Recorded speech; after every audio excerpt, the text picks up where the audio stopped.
Today we are going to learn about DNA replication, transcription, and translation.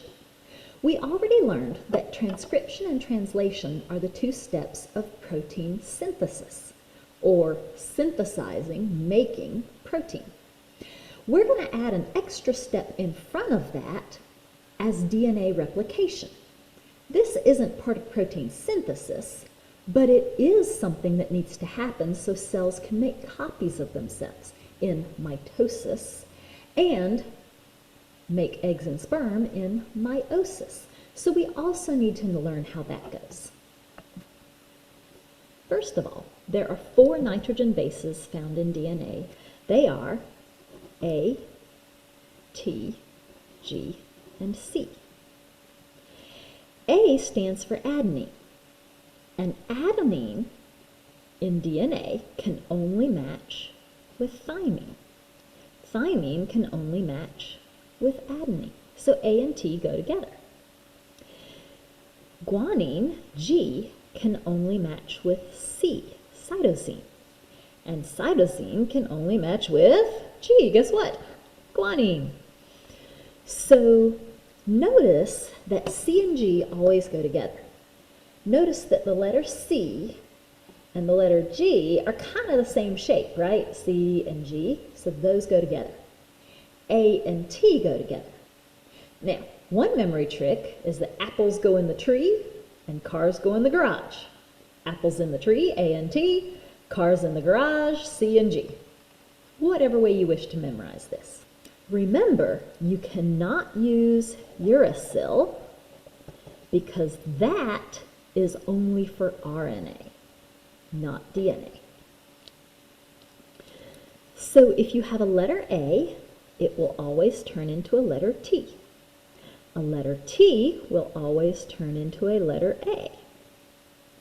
Letter C will always turn into G. G will turn into C. A to T, T to A, G to C, C to G. There you go. You see how simple that is? So when DNA makes a copy, it makes the equal and opposite copy. So let's take a look at what actually happens when DNA replicates itself. Remember that A and T always match, and C and G always match. So first, the DNA unzips so the bases can be read, which means that it basically comes apart. Next, each side of the DNA makes a copy. So the new strand of DNA contains one old strand and one new strand that is made. So for example, this purple would attach another yellow, or an A would attach a T. Then on this side, the yellow would attach another purple, a T would attach an A. Then this red would attach another blue, or a C would attach to a G, and this blue would attach to a red, or a G would attach to a C. You get the idea. So when the DNA has finished copying itself, each side contains one old strand and one new strand. You try the next 2 problems. Next, we'll learn how to do transcription. Use the DNA code provided to copy an mRNA message. Now remember, we can no longer use the nitrogen base thymine, or T. We must use U, or uracil, instead. So A tries to turn into T, but it can't, so it turns into a U instead. C still turns into G. T can still turn into A because it's still okay to use A as one of our 4 letters. G becomes C. A tries to turn into T. It can't, so it turns into U. T can still turn into A. A turns into U. C turns into G. You finish the next 2. Now let's look at how translation happens. You will use the decoding wheel, or the codon chart, which is this, to determine the amino acid that corresponds to the mRNA code or codon that is given. A codon are the 3 letters that represent an amino acid. You start in the middle of the circle and work your way out. So when they give us the letters G, A, U, we find the G in the center of the circle. So that would be here. This means we can only use this portion of the circle here in this corner. Then we look for the letter A. Now we can only use this portion of the circle. Then we look for the letter U. GAU is aspartic acid.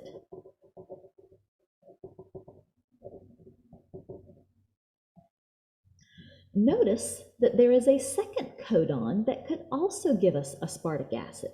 That would be GAC. So both GAU and GAC are codons for the same amino acid. Let's try CAA. You'll start with C in the middle, then find the second letter in the second circle, letter A, then find the third letter in the third circle, A again. That would be glutamine. Notice that some of the words are written in more than one location. For example, leucine is written here and here. So there are actually 1, 2, 3, 4, 5, 6 ways to write leucine. So which 2 mRNA codes correspond to histidine? Find histidine. It's here.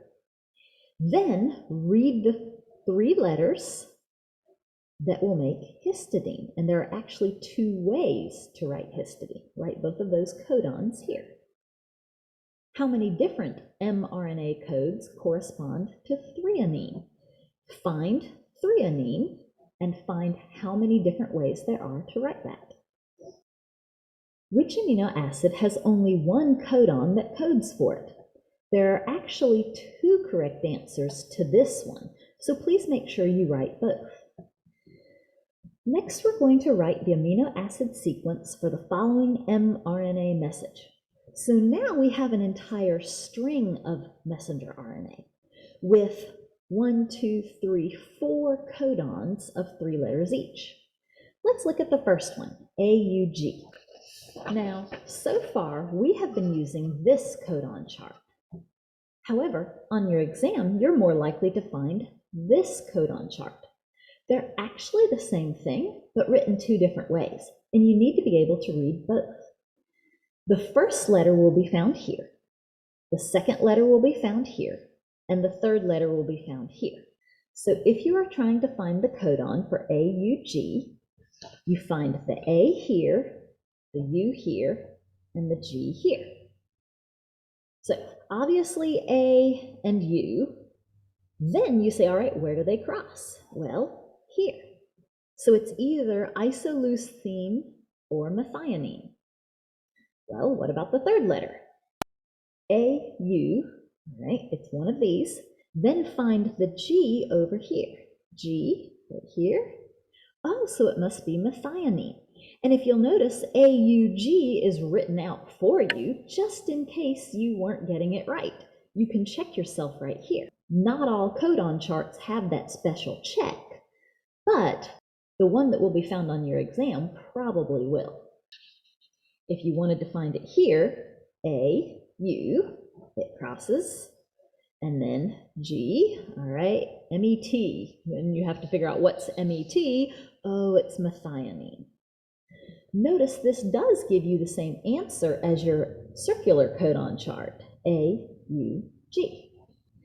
Please practice the rest of these using this codon chart to make sure you're able to do that on your test. So AUG is methionine. Now figure out the amino acid for the codon CCA. And keep going.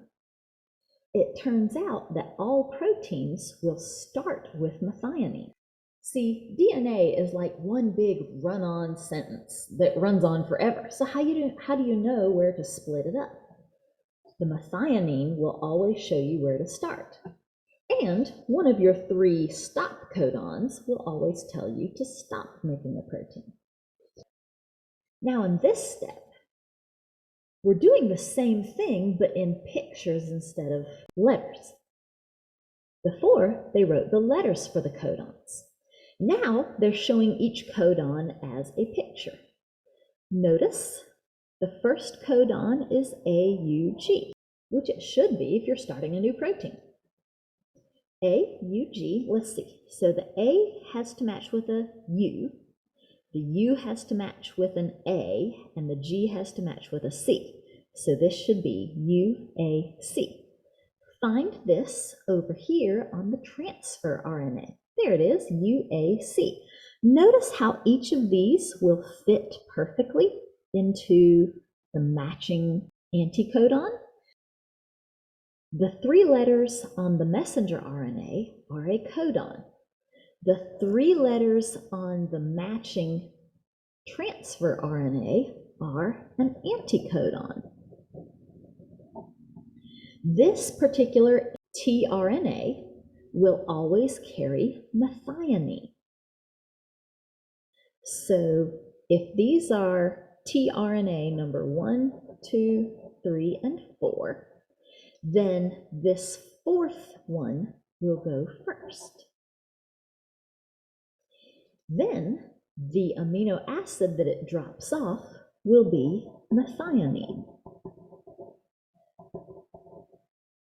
You figure out the 2nd codon and which anticodon will go with it, figure out which amino acid will be dropped off, and then write the amino acid in the sequence.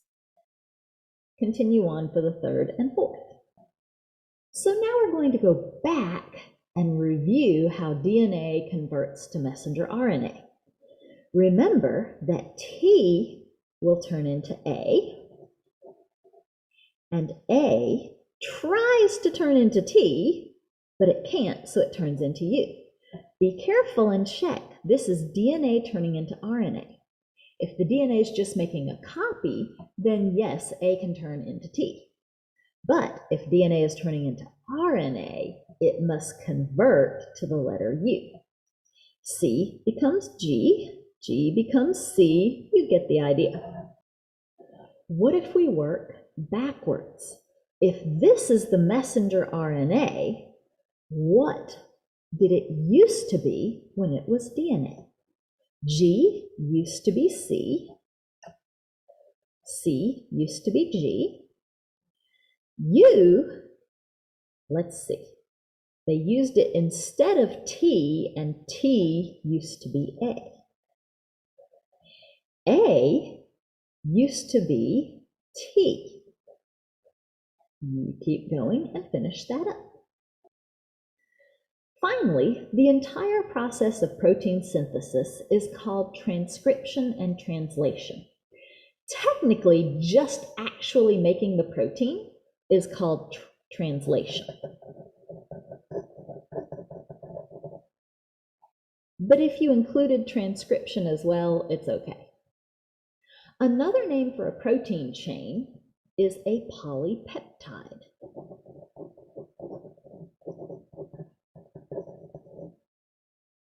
Poly means many, and peptides are a type of bond that hold the proteins together. What if we had a mutation that caused a change in the codon, so that the message read UGG instead of UGC? So the original message, UGC, UGC, was cysteine. Then a mutation occurred and it turned into UGG, UGG, which became tryptophan.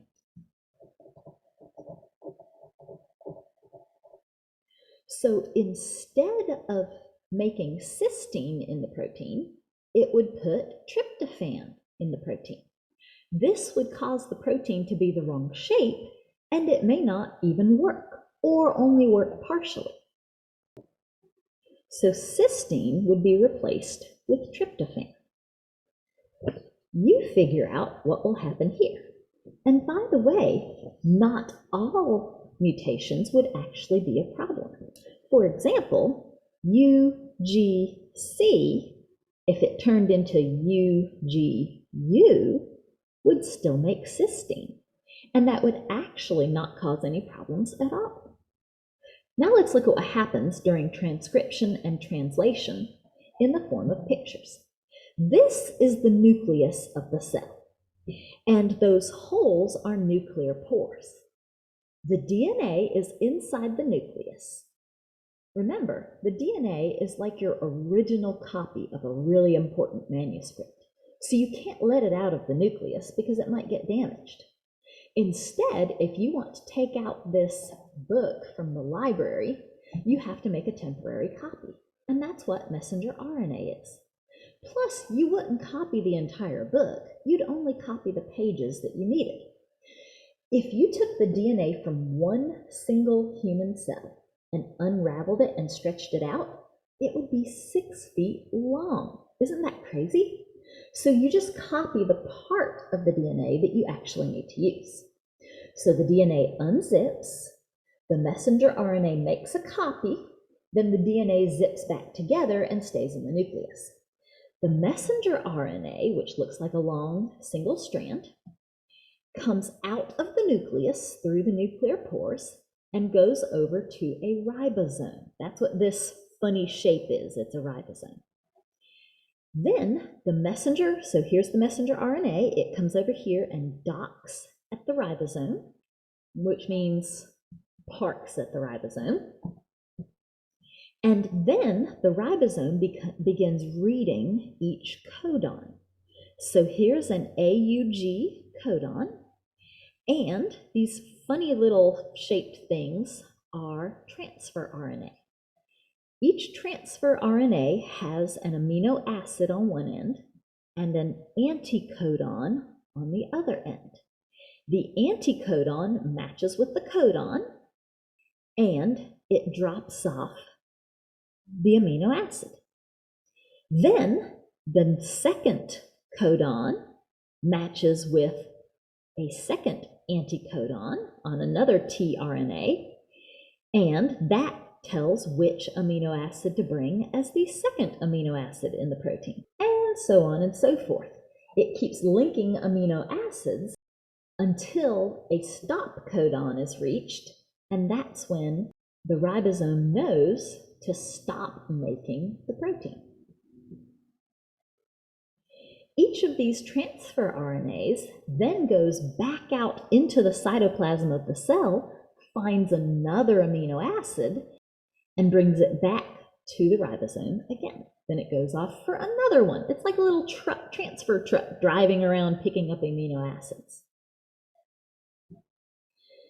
This messenger RNA is a temporary copy. So when it's finished, it is no longer needed. Remember those lysosomes in the cell with those digestive enzymes? And we talked about how a lysosome is sometimes like a recycling center. What it does, it breaks down the old messenger RNA, which all the parts can then be used to make a new messenger RNA. So it reuses or recycles the messenger RNA after it's used. That way you make sure you have a good copy so you don't make too many proteins if there's a mistake.